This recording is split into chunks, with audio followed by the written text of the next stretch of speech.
आप हमारे चैनल से नए जुड़े हो तो प्लीज़ हमारे चैनल को सब्सक्राइब करो। यह कहानी एक ऐसे कबाड़ी वाले के बारे में है जो गांव-गांव घूमकर कबाड़ी का सामान लिया करता था। और एक दिन उसके साथ होता है एक ऐसा हादसा जिसके बारे में आज आपको इस कहानी में पता चलेगा। नाम था उसका हारिया और उम्र होगी यही कुछ 28 से 30 साल। बात भी लगभग आज से 35 से 40 साल पुरानी होगी। हारिया कबाड़ी का काम करता था और उसके परिवार में वो, उसकी बीवी लता और उसके 2 बच्चे थे। दुकान तो उसकी झोला ही थी, मतलब दुकान नहीं थी उसकी, केवल एक साइकिल थी जिस पर वहाँ कबाड़ी का सामान लादे रहता था। वो तो केवल इस गांव से उस गांव जाकर पुराना सामान खरीदता था और उसे सामान को शहर जाकर बेच देता था, जिससे उसे कुछ पैसे मिल जाते थे और उसकी आजीविका चलती थी। वो समय ऐसा था कि जब न तो बिजली की व्यवस्था थी और न ही पक्के रास्तों की। इंसानों के द्वारा बनाई गई पगडंडियों से ही लोग आया जाया करते थे। हारिया भी उन्हीं रास्तों का इस्तेमाल करता था एक जगह से दूसरी जगह जाने में। ऐसी ही एक दिन की बात है जब वो सुबह सुबह ही हारिया दूसरे गांव में भंगार का सामान लेने के लिए निकल गया था। आज उसका दिन अच्छा था और उसको बहुत सारा कबाड़ का सामान मिला। तो उसने सोचा कि चलो 1-2 गांव और घूम आए तो थोड़ा और सामान मिल जाएगा। यही सब सोचकर वो दूसरे गांव भी चला गया। उसको वहाँ भी खूब सारा कबाड़ का सामान मिला और ऐसे करते करते उसे शाम हो गई थी। अब वो सोचने लगा कि अरे, आज तो समय का पता ही नहीं चला। घर पहुंचने में पक्का देर रात होने वाली है।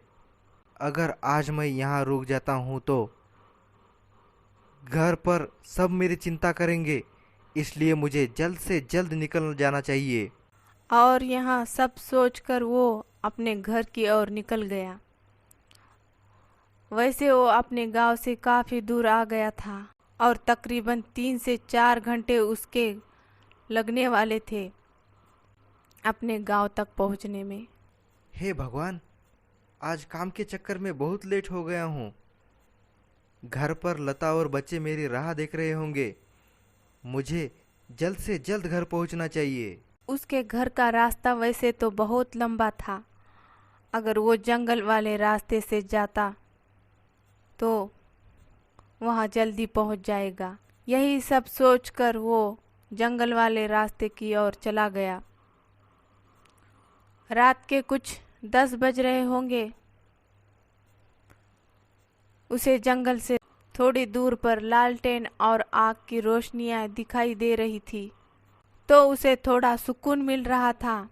पर थोड़ा आगे जाने के बाद उसे वो रोशनियां आना बंद हो गई। अब हारिया धीरे धीरे आगे बढ़ रहा था,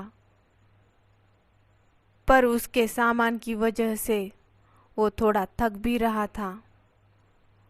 तो वो थोड़ा आराम करता और फिर से चलने लगता।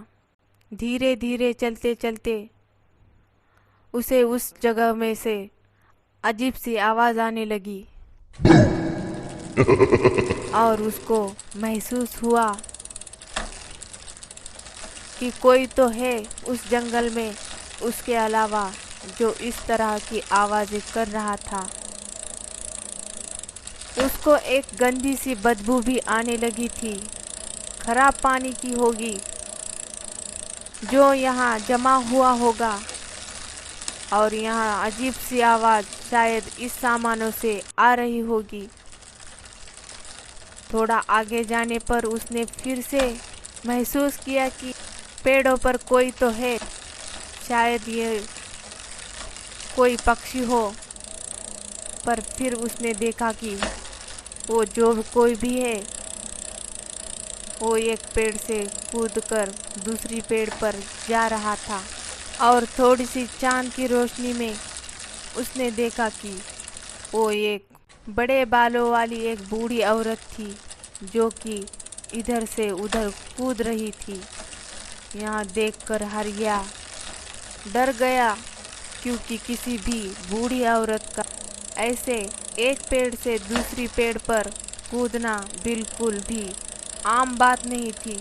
हो ना हो, यह एक चुड़ैल है। और यहाँ सोचकर हरिया के पसीने छूटने लगे, पर हरिया ने अपने डर पर काबू पाया और उसने सोचा कि तेज तेज साइकिल चलाता हूँ और जल्दी से यहाँ से निकलता हूँ ताकि इससे जान बचे। मैं तेजी से अपनी साइकिल चलाने लगा और बस इसी इंतज़ार में था कि कब घर पहुँचूँ और इस डायन से मुझे छुटकारा मिले। अब मुझे वो डायन दिखाई नहीं दे रही थी और न ही किसी पेड़ के हिलने की आवाज़ आ रही थी। मुझे लगा कि शायद वो सब मेरा भ्रम होगा और मैं काफ़ी थक गया हूँ, तो मुझे ऐसा खाली एहसास हुआ होगा। अब मुझे थोड़ा आराम हुआ, पर मैंने एक बात पर गौर किया कि मेरी साइकिल पर जो पीछे भार लदा था वो काफ़ी भारी हो गया था। अजीब बात थी कि ऐसे कैसे हो सकता था। मतलब शायद मैं थक गया हूँ तो मुझे ऐसा लग रहा होगा। तो मैं थोड़ा रुक गया और मैं थोड़ा आराम करने का सोचा। मैं आराम ही कर रहा था कि तभी मैंने अपने पीछे किसी की सांसों की आवाज़ सुनी।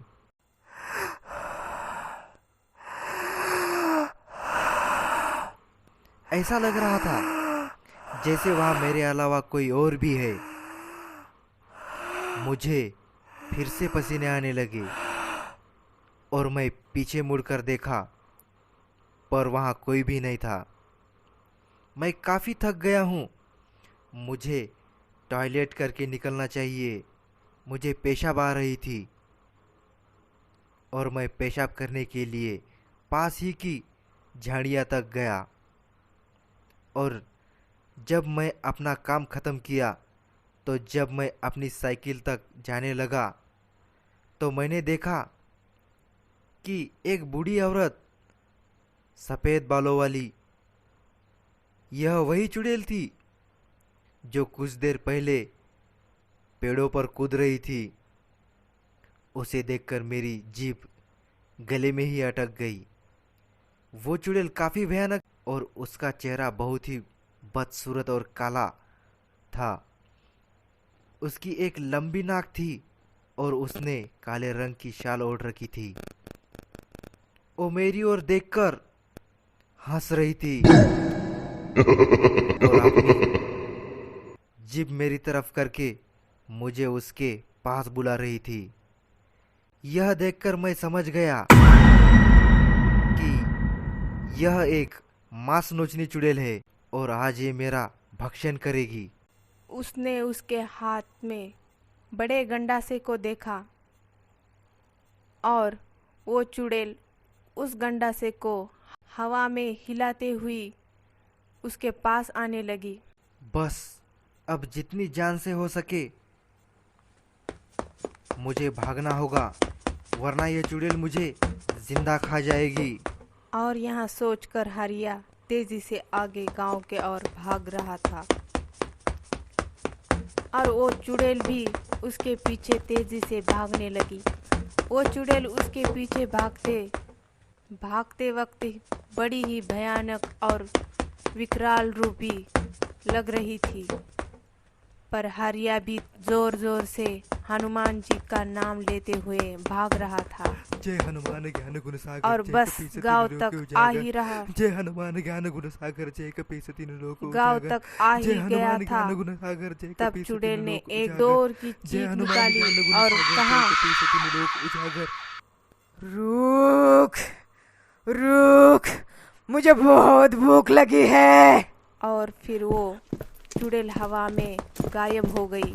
हारिया फिर भी भागता रहा और गांव के मंदिर में जाकर बेहोश हो गया।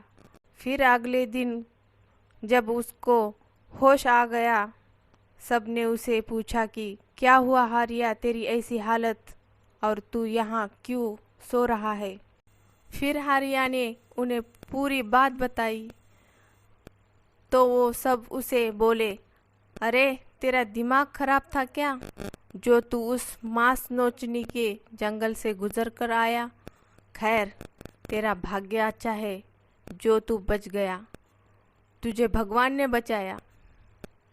फिर हारिया उठा और उसने भगवान को धन्यवाद किया और अपनी बीवी से मिलकर कुछ गांव वालों के साथ उस जंगल में उस जगह चला गया जहां पर उसकी कबाड़ी का सामान लादने वाली साइकिल थी। उन लोगों ने वहां जाकर देखा कि साइकिल के टुकड़े और कबाड़ी का सामान यहाँ वहाँ पड़ा था। हारिया उस दिन बच गया। आप हमारे चैनल से नए जुड़े हो तो प्लीज़ हमारे चैनल को सब्सक्राइब करो।